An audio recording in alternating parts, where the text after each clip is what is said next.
Здраво, ова е 116-тото издание на Видеологија со Златко Ѓелевски, дигитален краток осврт за актуелни филмски остварувања, односно спонтана критичка анализа која е збир на први впечатоци илустрирани со подвижни слики. На денешниот репертоар е Систем Крешер на Нора Фингшейд, во кој станува збор за 9-годишната Бени, глумена од Хелена Зангел, која трага по прифаќање и љубов, а всушност нескротливиот излив на енергија ги става во незавидна позиција сите околу нив, затоа што се во неможност да ја помогне. Зад моќниот наслов за личност која не може да се вклопи во воспитно-образовните системи, се крие еден филмски свет во кој нема поделеност на добри и лоши, не е предетерминирано црно-бел, напротив, успева да прикаже една безизлезна проблематика која сите ликови во делото ги става на тест на издржливост. Режисерката не го окривува системот затоа што со прекрасната фуриозна изведба на Хелен се демонстрира невозможноста за справување со незините неконтроливи автодеструктивни пориви. Во неја тлее потребата да биде прифатена од незината мајка, меѓутоа и таа се плаши од непредвидливоста и избувливоста на ќерката и не може да ја понуди заштитата на безбедниот дом по која трага Бени, прераснувајќи во идолизиран антагонист. Единствената стабилна константа е незиниот ревносен бунт, кој секогаш се иницира кога ќе премине нова постојка во животот, прифатилиште кое ќе биде привремено за солниште, а не незин постојан дом. Сите наоколу креваат раце од неа, се откажуваат, освен Миха, глумен од Албрехт Шух, кој има доволно емпатија, се поистоветува со Бени, затоа што насетуваме дека и тој ги кршил системите во минатото и многу добро знае кое е самотното чувство од кое таа пати, нереализирана и немоќна да го искаже својот револт на здрав начин, па затоа спремен е да нагази на неговите задолженија, само да излезе опресред на потребите на Бени, кои таа вешто ќе ги злоупотреби. Миха, незиниот тренер за менаџирање на гневот, е единствената надеж за да биде разбрана и скротена Бени, пред да нанесе поголема штета на себе си и на сите наоколу.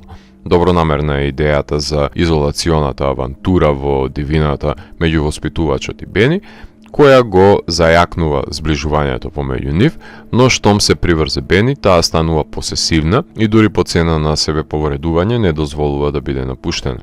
Во првиот чин се запознаваме со симптоматичната Бени, во вториот со Миха, а во епилогот се синтетизира тешкотијата за изнаоѓање на решение за хиперактивната Бени. Бени нема да се промени, тоа е повеќе од очигледно, ниту пак ќе се помири, се додека не се врати во незиниот дом со мајка си. Таа е девојче кое е премало да подлегне на третман со силни медикаменти, а доволно нестабилна е да не заврши во прифатилиште. Секој дете го заслужува правото на безгришно детство, па и Бени. Социјалната работничка е таа која што живее со случајот на Бени, постојано обидувајќи се да го најде соодветното место во кое ќе може непречено да живее, но и таа очајува по долгата потрага, која речиси изгледа бесцелно. Експлозивната актерска изведба на младата Хелена е неповторлива и сведочи за несопирливото излевање на чистите емоции, нападот на мајката во домот, трчањето помеѓу автомобилите, нанесувањето на физичките повреди се опасни, впечатливи сцени во кои неретко полицијата и амбулантните возила мораат да интервенираат. Музиката на Џон Гуртлер е интегрален дел од действието, затоа што наградениот композитор од европските филмски награди умее да направи делотворен спој со меланхолично пијано и амбиентални звуци, за да ги долови осаменичките пасажи и да вбризга електронска музика, за да ја преточи во звук фрустрацијата и разгневеноста на Бени. Во монтажата ефективно се постигнува контрапунктот на сцените во кои Бени е смирена и наведом примерна девојка, наспроти сцените во кои физички се пресметува со соученичките и воспитувачите, Небаре е бесно животно, заробено во невидлив затвор, чие што стакло на почетокот и на крајот на филмот го крши. Розевата боја одлично послужува во напливот на наравот за доловување на индикативните кошмарни трауми, кои предизвикуваат последици со изблици најаве.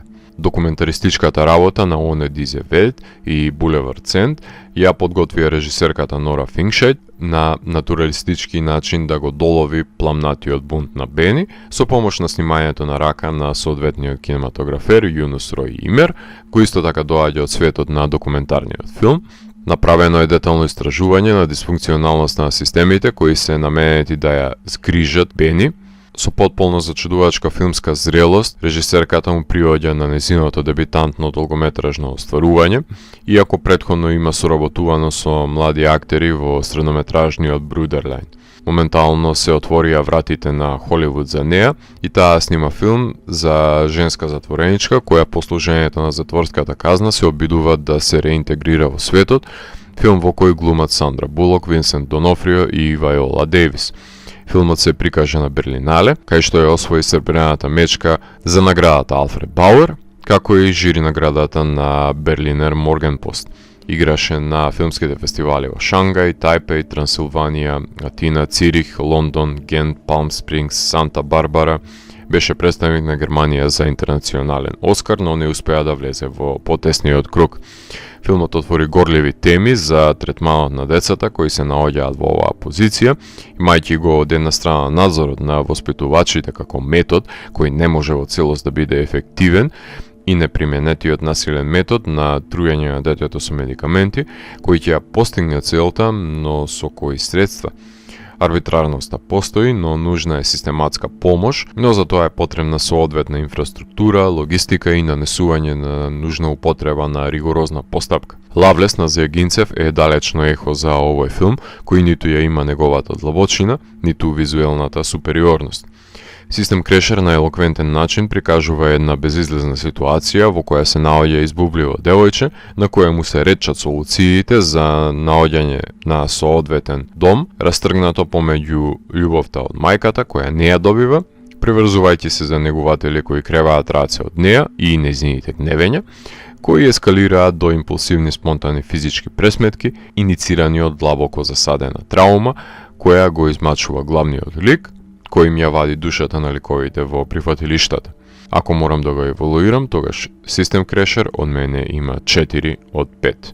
Доколку ви се допадна 116-тото издание на дигиталната архива Видеологија, лајкувајте го видеото, споделете го и следете го каналот. Постигнете и по останатите рецензии на виртуелната полица. И благодарам за вниманието. Поздрав!